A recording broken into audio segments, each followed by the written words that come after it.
जो तपस्या करता है उसको खतरा रहता है, जान का, प्राण का खतरा रहता है कि इसके प्राण भी जा सकते हैं, लेकिन भगवान प्राण जाने नहीं देते, पर प्राण जाने वाले होते हैं, तब जाके भगवान प्रकट होते हैं।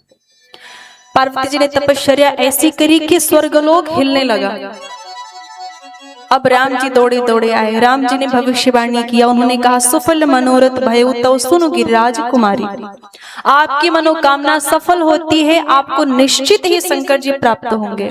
कह दिया उन्होंने पार्वती जी से, बोले पार्वती जी अब आप जिद छोड़ो, चले जाओ घर, आपको शिव जी अवश्य प्राप्त होंगे।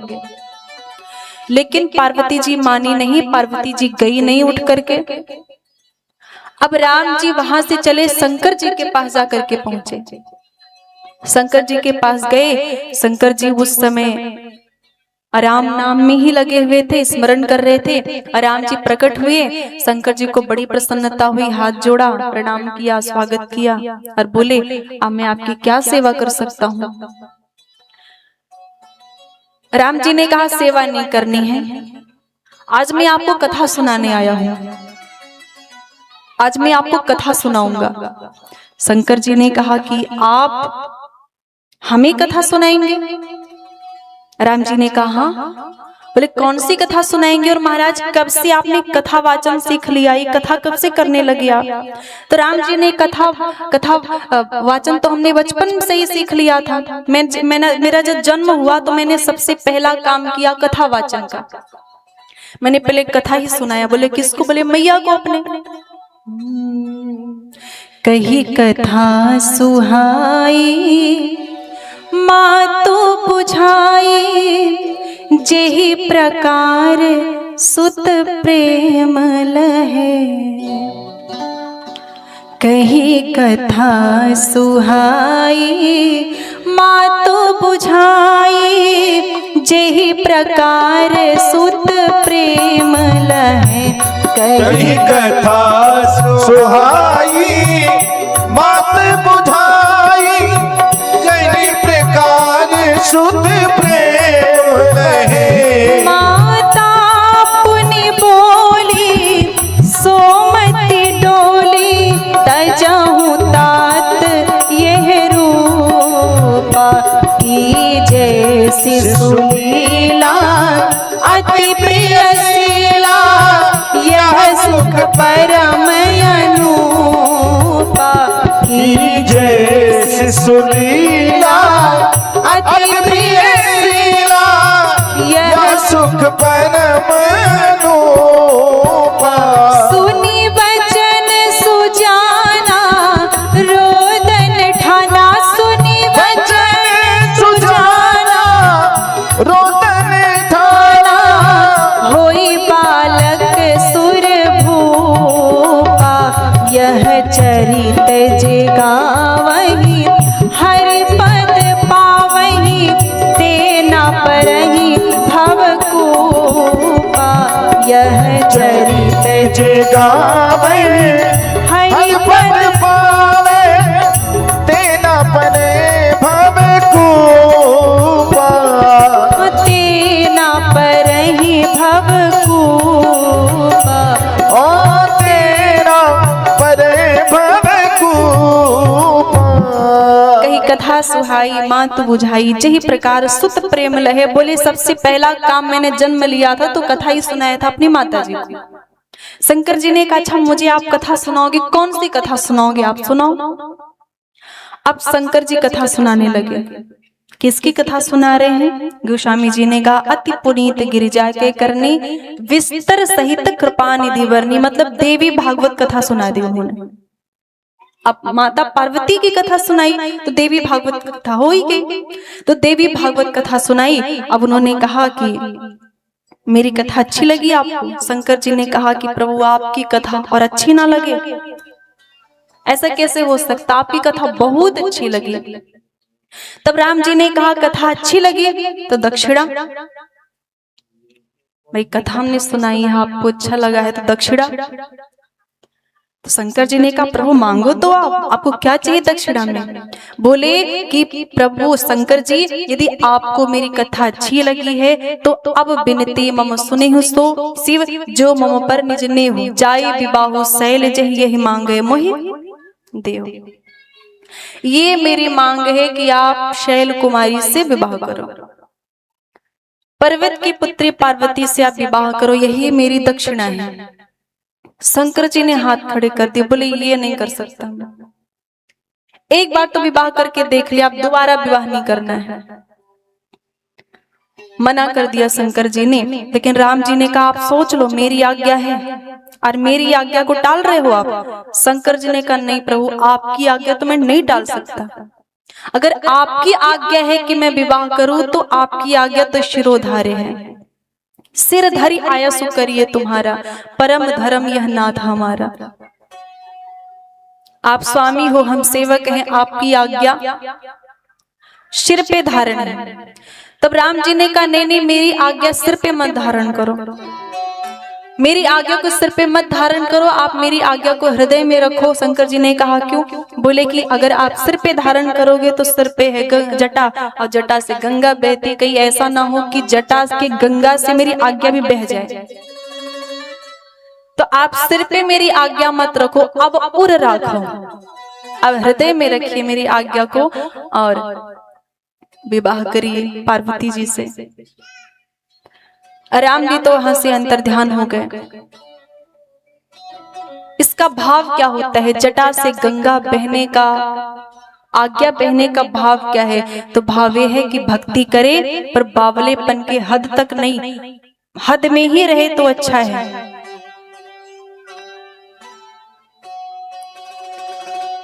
भाव ये है कि जब शंकर जी विवाह करने गए थे तो दिगंबर थे, आप समझिएगा बात को। जब विवाह करने गए तो दिगंबर होकर के विवाह करने गए, लेकिन जब कथा कहने गए, जब पार्वती जी को कथा सुनाने गए तो पीताम्बर पहन लिया उन्होंने, पीताम्बर पहन लिया। भाविए कि शंकर जी को ये पता है कि मुझे जब राम कथा कहनी है तो राम जी मर्यादित हैं, वो मर्यादा पुरुषोत्तम है, तो राम की कथा कहने वाला भी मर्यादित ही होना चाहिए, इसलिए उन्होंने पीताम्बर पहन लिया। आज मुझे कथा करना है तो मुझे स्नान भी करना पड़ेगा। वैसे शंकर जी को स्नान से भी मतलब नहीं, और स्नान भी नहीं करते टाइम से। लेकिन आज अब कुछ लोग कहने लगेंगे कि हम भी शंकर हैं, हम भी नहाएंगे। नहीं, ऐसा मत करिएगा, ये केवल शंकर जी की बात है। कई बार लोग उदाहरण लेने लगते हैं कि नहीं हम भी शंकर ही हैं, कहते शेर कभी ब्रश नहीं करता, हम शेर ही हैं। ये शेर के लिए ही अच्छा पड़ता है, हम लोग के लिए नहीं। तो शंकर जी हैं जो कथा कहने लगे तो उन्होंने पीताम्बर पहन लिया, क्योंकि उनको कथा कहना है, जिसकी कथा कहनी है वो मर्यादा पुरुषोत्तम है। तो हम योगी हैं, हम बहुत बड़े मुनींद्र हैं, हम कुछ भी हैं, लेकिन हमेशा समाज के नियमों का, नीतियों का, मर्यादा का ध्यान हमें रखना ही पड़ेगा। कहीं ऐसा ना हो कि हम बावले इतना हो जाएं कि सारी मर्यादा, सारे रीति सब भूल जाएं। हम ऐसी कई सारी घटनाएं हैं भक्तमाल में जहां कई संत ऐसे हैं जिन्होंने, कितने बड़े वो योगी हैं लेकिन फिर भी उन्होंने मर्यादा का कैसे ध्यान रखा है। मर्यादा क्या कहती है? मर्यादा का ध्यान हमें रखना ही है। या तो मर्यादा का ध्यान ना रहे, इतने आप बावले हैं कि मर्यादा का भी भान आपको नहीं रहा, तो फिर आपको समाज के बीच में नहीं रहना है, फिर आपको जंगल में रहना है। जितने नागा साधु हैं वो कहाँ रहते हैं? कहाँ रहते? वो कहीं दिखते हैं?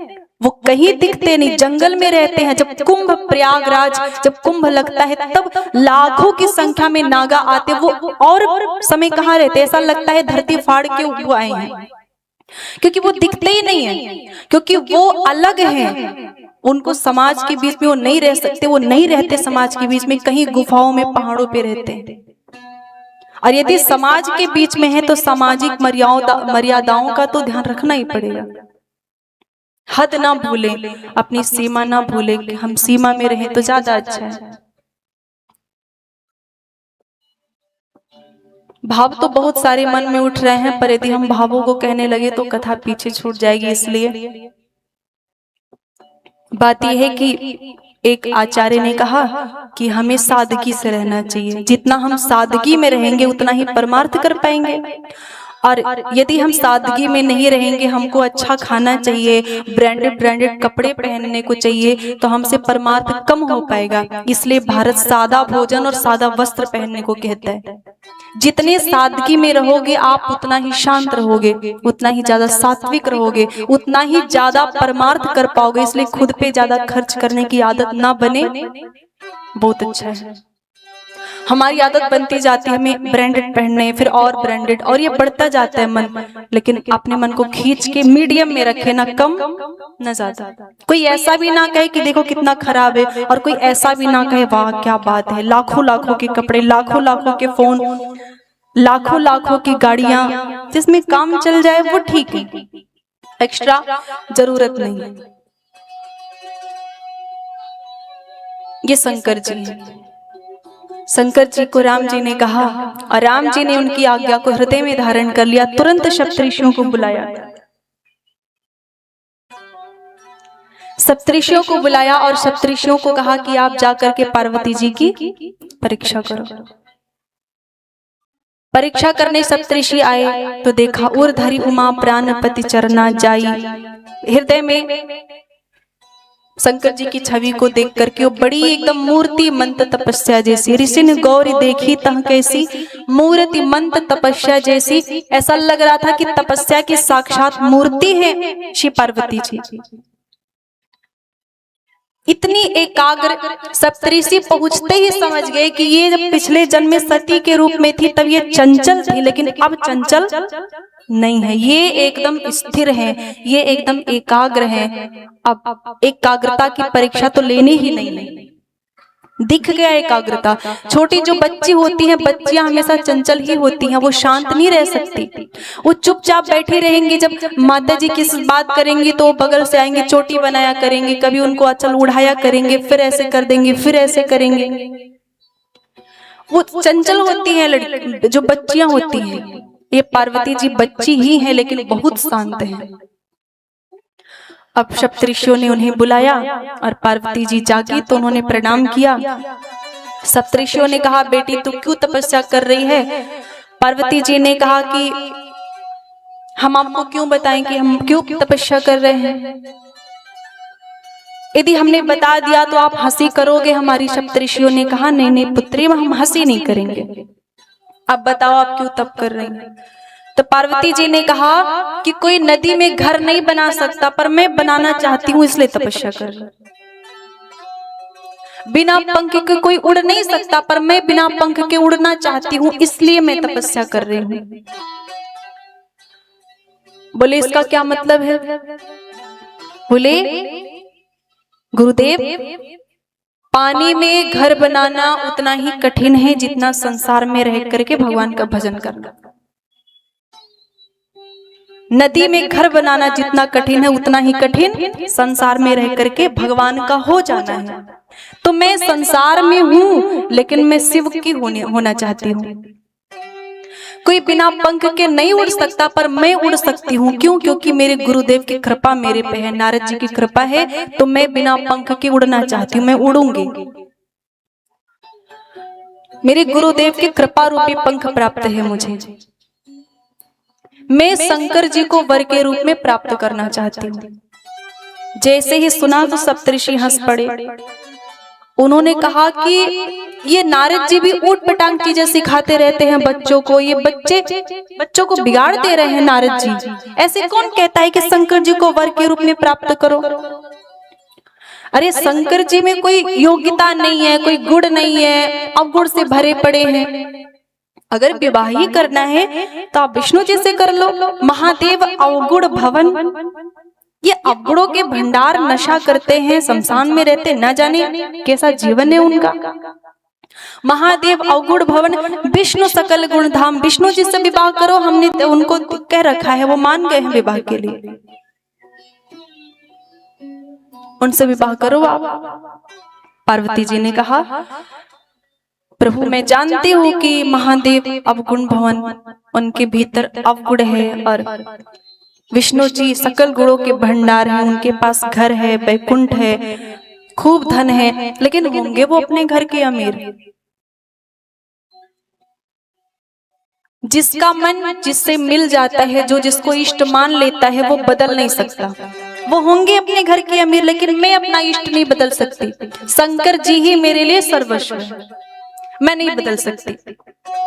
चमत्कार को देख करके नमस्कार नहीं करना चाहिए कि ये भगवान ज्यादा मनोकामना पूरी करते हैं, छोड़ो अपने हनुमान जी को, राम जी को चलो पूछते हैं, राम जी नई मनोकामना पूरी किए, चलो शंकर जी बगल में बैठे हैं, उनको मानते हैं, उनकी पूजा करते, वो भी नहीं माने, चलो सरस्वती जी स्कूल में बैठी हुई हैं, उनको चलो मानते हैं। चमत्कार देखा और मनोकामना नहीं पूरी हुई तो भगवान बदल लिया। आजकल लोग भगवान भी बदल लेते, पर भगवान कभी बदला ही नहीं जाता। इष्ट बदला नहीं जाता, मंत्र नहीं बदला जाता, ग्रंथ नहीं बदला जाता। हम एक दिन रामचरितमानस पढ़ेंगे, दूसरे दिन भगवत गीता पढ़ेंगे, तीसरे दिन श्रीमद् भागवत पढ़ेंगे, चौथे दिन कोई पुराण उठा लेंगे। एक ग्रंथ को साधो, एक साधे सब सधे, सब साधे सब जाए। ग्रंथ नहीं छोड़ा जाता, इष्ट नहीं छोड़ा जाता, मंत्र नहीं छोड़ा जाता। पार्वती जी ने कहा कि मैं शिव जी को ही प्राप्त करूंगी। सप्तऋषियों ने कहा बेटी वो सब तो ठीक है, लेकिन ये जो शंकर है ना, इनके पास घर नहीं है, तो जाएगी तो कहाँ रहेगी, उनके पास घर ही नहीं है।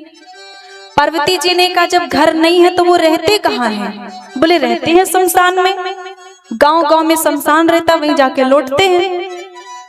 पार्वती जी ने कहा तो फिर आप ऐसे कहो ना कि घर घर में बंगला है शंकर जी का, गांव गांव में बंगला है शंकर जी का।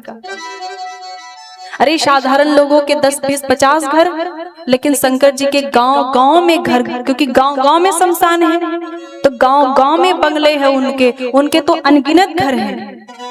आप ऐसे कहो ना कि शंकर जी बड़े अमीर हैं। सप्तऋषियों ने कहा लेकिन बेटी वो भीख मांग के खाते हैं, उनके घर में कुछ नहीं है, भीख मांग के खाते हैं। तो पार्वती जी ने कहा अच्छी बात है, अगर भीख मांग के खाते हैं तो हम भी उसी में से प्रसाद पा लेंगे, खाना बनाने का काम नहीं, खाना नहीं बनाना पड़ेगा। बोले बेटी वो मृग चर्म पहनते हैं, घर में ऐसे भस्म उड़ते रहते हैं। तो बोले अच्छी बात है, उनको भस्म प्रिय है तो झाड़ू भी नहीं लगाना।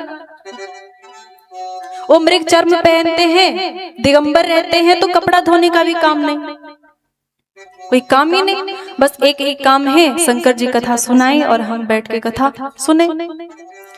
और काम नहीं है तो नौकरानी की भी चिंता नहीं तो ज्यादा काम रहता, नौकरानी रखना पड़ता, नौकरानी का एक अलग ही चलता रहता है। कई नौकरानी को डांट दिया तो पता चला कि चाय बनाई और चाय जूठा करके ले आई, कि बहुत ये मेरी मालकिन डांटती है, आज इसे बताती हूँ, अपना जूठा चाय पिलाऊंगी।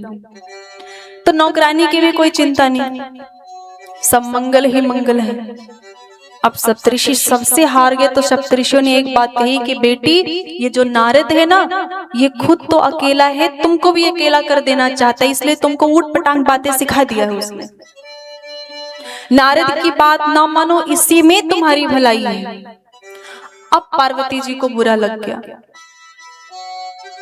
अब पार्वती जी ने कहा कि आप हमसे श्रेष्ठ हैं, हमें आपको उपदेश नहीं देना चाहिए, परंतु आप जानते होंगे कि गुरु के वचन प्रतीति न जेहि, सपने हो सुगम न सुख सिदिते ही। जिन्हें अपने गुरु के वचनों में प्रेम नहीं है, श्रद्धा नहीं है, निष्ठा नहीं है, उन्हें सपने में भी कभी सुख प्राप्त नहीं हो सकता। आप कहते हैं कि हम गुरु बदल लें, हम गुरु कैसे बदल सकते हैं? हम गुरु नहीं बदल सकते। हाँ, अगर मेरे गुरु जी नारद जी से मिलने से पहले आप मुझे मिले होते तो मैं आपकी बात मान जाती, लेकिन अब मैं आपकी बात नहीं मान सकती। मैं अपने गुरु नारद जी की आज्ञा की अवहेलना नहीं कर सकती।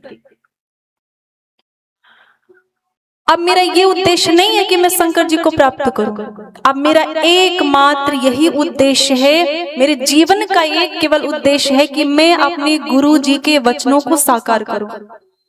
मेरे गुरु जी ने कह दिया है कि शंकर जी को प्राप्त करना है तो मुझे प्राप्त करना है, बाकी मेरी कोई इच्छा कोई भावना नहीं है। मेरी इच्छा नहीं कि मैं शंकर जी को प्राप्त करूं, अब मुझे गुरु जी की आज्ञा को साकार करना है बस। इस प्रकार की गुरु निष्ठा देखी सप्तऋषियों ने, तो जय जयकार कर उठे, दोनों हाथ उठा करके जगदम्बा का जय जयकार हो, जय जयकार हो, जय जयकार हो। प्रणाम करते हुए वहां से गए और जाकर के पहुंचे जब शंकर जी के पास, तो सप्तऋषि तो इतने गदगद हैं उनकी परीक्षा लेकर के, इतने गदगद है, इतने प्रेम में भरे हुए हैं कि शंकर जी से जाकर के उनकी प्रशंसा कर रहे हैं और शंकर जी सुन रहे हैं और ऐसी जोरदार प्रशंसा, ऐसे उनके गुण को गाया कि शंकर जी सुनते सुनते ध्यानस्थ समाधिस्थ हो गए, समाधि लग गई शंकर जी को। और इधर सप्तऋषियों ने पार्वती जी को कह दिया कि आपकी मनोकामना पूर्ण हुई, अब आप घर जा सकती हैं। तब पार्वती जी गई हिमालयपुर में और शंकर जी समाधि